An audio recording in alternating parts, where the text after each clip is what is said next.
Bonjour, bonsoir, buenos dias, buenas noches. What's up? What's going on, everybody? Welcome back to my channel. It's your girl D some more, and let's get right into this episode because it is getting crazy, y'all. I know this reunion is about to be super duper litty. Like, I already see it happening. I've been seeing beef on the internet between Tommie and Natalie once again. So Natalie's been calling her out after she made a song. So you already know we got to be seeing what goes down with that. So Tommie, like we saw last week, she was bugging out. She came back all upset because her freaking, because her bags was quote unquote by the door. And anybody could have did anything, even though no one actually did anything. Anybody could have done something. So that's why she's mad, because something could have happened. So I feel like she just came back just ready. Like, it was just like, I want something to be mad at. Like, anything that happens right now, I'm gonna be mad at it. So that's what I felt like it just was, you know. I don't know if it was a little bit of jealousy because the last city was Natalie and Stunner Girl City. I don't know what it was, but she was just off from the time that they got there. And so yeah, then what's her name? Biggie was on some kiss ass and stuff, talking about some, I don't know why Tommie was so mad, but I found out it was something about her bags being by the door. If it was me, I would have did the same thing. Like, girl, bye. Like, you know, you wouldn't have acted all crazy like that just because your bag was by the door. Like, first of all, you don't have that complex where you feel like you're better than people, or you feel like you are owed something because you're a brand newbie. So you definitely couldn't be acting like that. So girl, bye. Like, don't even. Natalie, she went on the couch with some see-through something, like some outfit there, which was like, let me just show you my body. Like, let me just walk around naked. I think she did have like underwears on, but it's just like, let me just show you everything, okay? You don't need to leave nothing to the imagination. Just look at me, and that's it. I was like, okay, Natalie, looking like a mix between Cruella DeVille and a stripper. Chrisesan, she did let the ladies know, they had like a little meeting or whatever, and she did let the ladies know that Chrisesan was going to be coming despite everything. You know, she was coming to get her bag. So, you know, some of the girls was really excited about that, because they're like, at the end of the day, she is a performer and a lot of people do come to see her. They weren't sure if Tommie was going to be there though, because you know how everything was going down. And then they said something about, I think it was Stunner Girl, who was like, well, this is my motherfucking city anyway. You know how she is, like that extra, like, this is my city anyway, so she probably won't be coming or whatever, you know. And it did kind of sound like she was trying to say that Tommie was intimidated by her, but old girl came to the rescue once again. Like, Miss Biggie, she came to the rescue. Like, no, just because it's your city or whatever, no, Tommie's not scared of anybody. And it just got really under everybody's skin, because they're like, what are you doing? Like, you really doing the most, like anything that, and she kept on going. And I don't think she realized what it was that she's doing. Like, she's like, I didn't even do anything. Like, all I said was I was defending Tommie. Like, you know, like, nobody's scared just because it's supposed to be your city. Like, I get where you're coming from, but then she kept on going. And that's where she didn't realize, like, you were still talking about the situation. You've been doing this every single day. Like, at some point you gotta get annoyed. Like, I mean, I'm not that nasty. Like, if I gotta do a job, I'm gonna do a job. I'm not gonna keep on bringing up the situation. It's either you gonna fight and get it done with and just squash it, move on to the next. But for her, it's like, I'm gonna talk about you every single day, but it's making you more so look like you pressed, like you're being intimidated, you know. So you feeling some type of way. And that's exactly what Rollie ended up telling her. Like, you doing way too much. Like, you literally every single day talking about this girl, and she's not even thinking about you. Like, get over it. Stop talking about her. Then you acting like Tommie's your friend. Tommie does not care about you at the end of the day. Like, you're nothing to Tommie. If the tables, and they was like, if the tables was turned, Tommie would not stick up for you. If they was saying something behind your back or whatever, Tommie would not be like, oh, hold on, don't talk about Biggie like that. Like, she would not even care, you know. And at the end of the day, and that's what they're trying to let her know, like, you're doing way too much. you know, over here, like, that's my friend and I want to make sure. Like, nah, no. Like, you just looking crazy out here in these streets. Like, you picking the wrong people to buddy up with, and you think that people really like, she didn't even want to be in the room with you from day one. And that's what you don't understand. Like, even Natalie has said that, like, I don't think she really is excited that she has to be in a room with her, so she probably gonna be getting her own room. Like, it was literally from, like, day one. So Rollie was just, she was like super over it. She was like, yo, you just over here looking like some lap dog that's bothered by Stunner Girl as well, you know? So Natalie was just trying to let her know as well, like, just chill out, like, let us see what you got. Like, you said you could bring something to the table, so bring something to the table, like, more than just this. She's like, you know, like, she's like, that's why I picked you to be one of the girls, because you said you could bring something to the table. She was still trying to talk. She's like, escúcheme, you know, like the words that she learned from what was it, Diego? You know, they used to always be like, escúcheme, ayúdame, help me, listen to me. So yeah, you know, everybody know those words. But anyway, so she's trying to let her know, like, okay, just chill the fuck out right now. Let's get this job done and just leave the girl alone. Like, what is the point? So yeah, that was over that. And Stunner Girl, she was finally like on the bus where all the girls were, because usually she's by herself, like either in another car or at the front of the bus or whatever. But this time she wasn't isolated, she was actually amongst the rest of them. And the tables had turned, because now, oh girl, Biggie, she couldn't sit with everybody. She was the one sitting at the front talking about, yeah, I let her sit in the back with everybody else, let her shine a little bit, let Suzanne do her thing. Like, I'm like, oh shit, they ain't calling her Stunner no more, they calling her Suzanne now. Let's all call her Suzanne now that we know her name. So yeah, Suzanne was in the back. And one thing that I did like was that when they were all talking, Natalie was like, you know, what can we do now to get to the bag? Like, nobody can say this season that we didn't get to the bag, because I guess that was complaints before, like, we're doing this, but what are we doing this for when we're not seeing the fruits of our labor? And that was some of the things that I realized had changed with a lot of reality shows, like Love and Hip Hop and all these other shows. Like, before, it just used to be solely for entertainment, but these people didn't get anything in return other than their paychecks for the most part. But now I see, like, a lot of times they do be trying to help them with their music. They try to push it out, you know, and these things do help them to get them Spotify, because now that's more residual money that's coming into your account. And I've seen like other little things where they're trying to really expand people, get them with clothing lines, hair lines, like, and this is a great way to promote that. So I love that these shows have evolved in order to help people brand, help people branch out. I'm not sure, because I've been watching reality since Oh Boy with the Clock, you know what I'm saying? Like with New York and them. So it has just changed so much from solely like entertainment, like I said, where they don't get nothing, to now I feel like they're more so like trying to empower these people, you know, like they're still entertaining us, but they're also trying to empower as well. So that's pretty cool to me. I feel like that's awesome. But Rollie was saying, like, maybe we should now use some of our money and help women in need, help women that have been trafficked, or, you know, homeless women or things like that. The crazy thing about that is she's saying all these good things.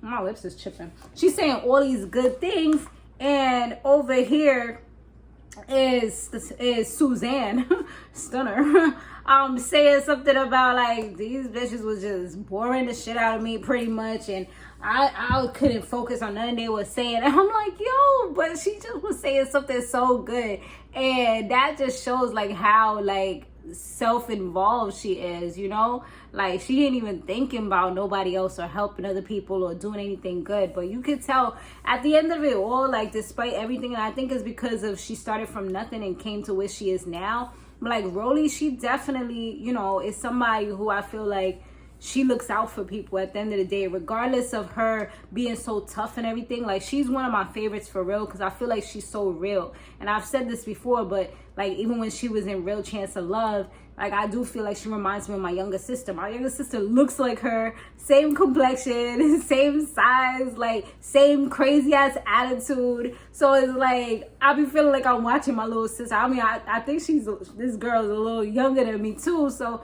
Yeah, definitely. Well, I think she's close to my age. She's closer to my age than my sister is, but I feel like, damn, you know, like, I feel like at the end of the day, like, even though they have this tough exterior, they have a good heart, you know? So, yeah, I like that about her. So, anyways, so that's what she was saying, which I thought was pretty cool. Biggie decides to, like, now go ahead and call Tommie so she could tell Tommie everything that's going on and inform her.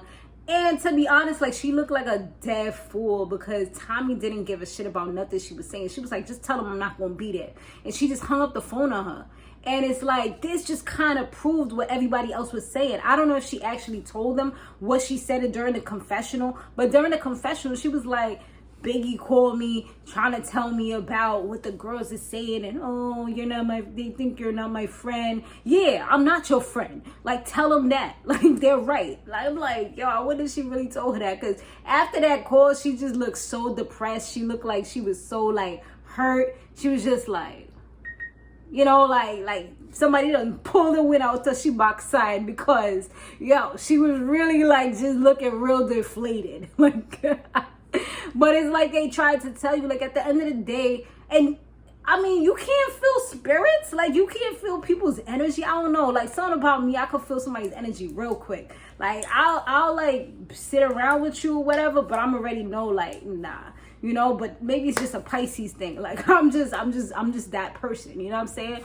But with her, she was missing all the marks. Like, this girl don't barely even want to be around you. Like, you really think you're in her league? Like, she's the type of person, if you're not on her level, what she feels is on her level, like, she's not going to really F with you like that. Like, maybe she'll let you help her out. She'll let you, like, do things for her or whatever, but that's as far as you're going to get. Like, she not going to invite you to the VIP table with her to sit down and have some drinks unless it's a work-related situation. Like, don't get it twisted just because she bought y'all some Forever 21 outfits. Like, she's not your friend.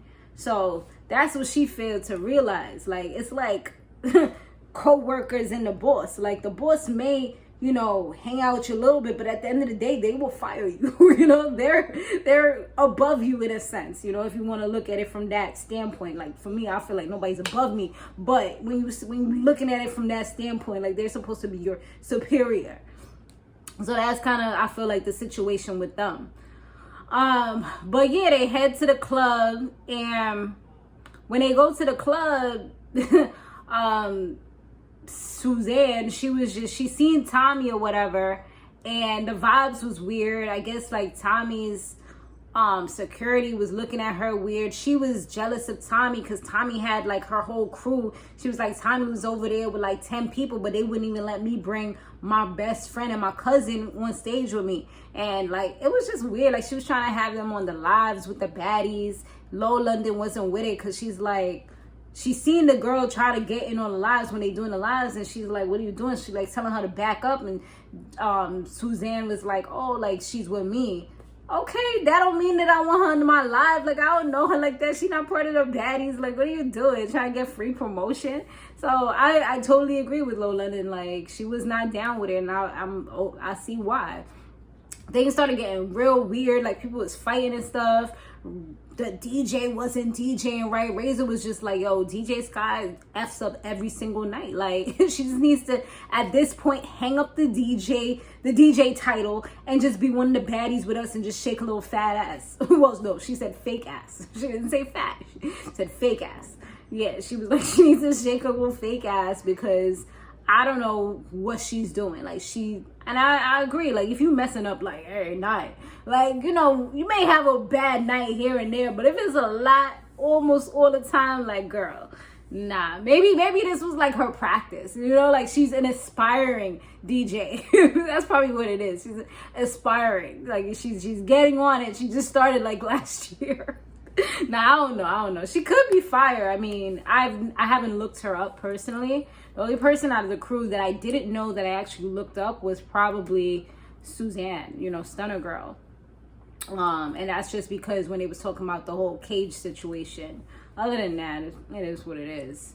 So now, Chrisesan, she was about to get on stage, do her thing, you know, vibe all the time. She was getting in the zone, getting ready. Somebody throws a shoe. according to her, they didn't throw the shoe at her, they threw it at Blueface. But, you know, she don't play about her man. She was trying to figure out who did it. She was like looking, but at least she was able to get back on track and, you know, shake a little booty and, you know, do her thing. But then after the song was done, she's like, who threw the shoe? It's like, she ain't let it go. It's like, just because you thought like, I did my thing. Like, no, it's not done. Nothing was resolved. So somebody needs to tell me who did it, you know? So she's still trying to figure out. Nobody wanted to snitch. I guess, you know, everybody was from gangs and stuff. And they're like, we not saying who did it. Like, we throw it away, you know? They wasn't saying nothing. So she getting more and more upset, you know? And I know that feeling because that's the impulsive side of me, you know, the crazy side where it's like I'll be having to tell people like, all right, please just don't say anything else because I feel it. It's like, it's almost like a meter. Like I feel it. It's like I'm getting a heat inside of me and it's rushing. By the time it come up here, whatever come out, just come out and it just be fire. Like whatever, or not even whatever comes out, because it could be either verbal or it could be like, it's whatever happens at that point. So that's why I don't get mad, because when I do get mad, it's like, I don't want to go to jail. So I don't want to end up like her. So she was just like, you know, who did it? Nobody was saying it. She ended up throwing the mic. More people start fighting. Shit got crazy. Like at that point, they actually threw freaking, I guess, some kind of gas, like tear gas or some kind of gas into the crowd. Everybody has to run out. I'm like, this is what they do out here? Like, I've been a pro, like back, probably like a little more than 10 years ago, I was a promoter. Like, I never, like in my early 20s, I was a promoter and I never had to, like, there's never been no situation like that. Like, I remember Mano and his crew, one time they was fighting everybody, hitting people with bottles. And there's been a lot of other times where there's been fights or people was outside running. We wasn't sure if there was guns and stuff like that, but getting gassed inside the club, like, did they do it from the club? Did the cops come in and do this? Like, who actually threw the gas? Was it somebody had this on? They don't check you before you come in. Like, I don't understand how the whole gas situation works. Is that like the emergency protocol? Throw gas at people to get them out if they fighting too much?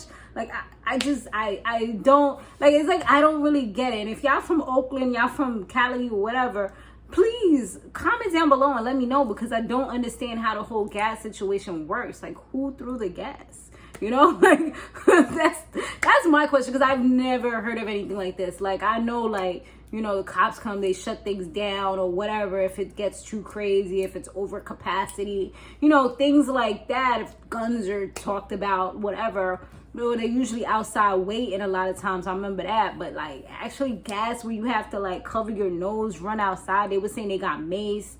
So I don't know if it was mace or gas, because I think that those are two different things, unless that's the code word for it. But I thought mace was spraying your eyes. Gas is like you get gas, like throw a gas bomb or something. So I don't know. I'm trying to follow the lingo, but it just looked like it was crazy. It looked like even when Rollie got on the bus, she was about to have an asthma attack. Like, it was just looking real crazy. Like, people was coughing. It was just a lot. So Tommie was leaving the club on, I guess, the same dude's back that was grilling up Stunner Girl, Miss Suzanne. And so she was leaving on his back. I think that's her bodyguard or somebody that she know, one of her peoples or something. And Suzanne, she was just standing there with her pretty blue hair, looking cute. And one of the people that was in Tommie's entourage started hitting her. So once Tommie saw that, I guess her sister was also involved in that, which I just saw that same girl, she was in the music video. So I'm assuming that that's probably her sister. She was like, once I see my sister hitting, I'm hitting too. So it's like, I don't know, but that's that jumping culture. Like, I didn't think that Tommie, well, I can't say I didn't think she was that type of person, but, you know, I thought she would have been on some, like, you know, like, let people do their thing. But I guess she's more so like, nah, like, I always got your back. But it's like, I feel like that's still unfair for you to say you got somebody's back, but what you're actually doing is jumping somebody. You're not really giving somebody the chance. If you're so big and bad and want to fight somebody and you want to initiate the fight, then you should be doing it on your own, period. But yeah, so they was fighting or whatever, and so yeah, that's pretty much where it ended. So I don't know, and it looked like it was a lot of people hitting on Suzanne, so I don't know how that's gonna go down.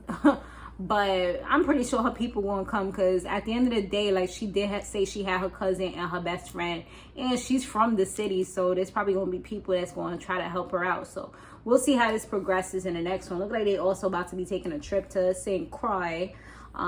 So that should be fun, but it don't look like all of them is there, so it is what it is. But yeah, y'all, let's make sure if you haven't subscribed that you do, and I'll see you guys on the next one. Peace out.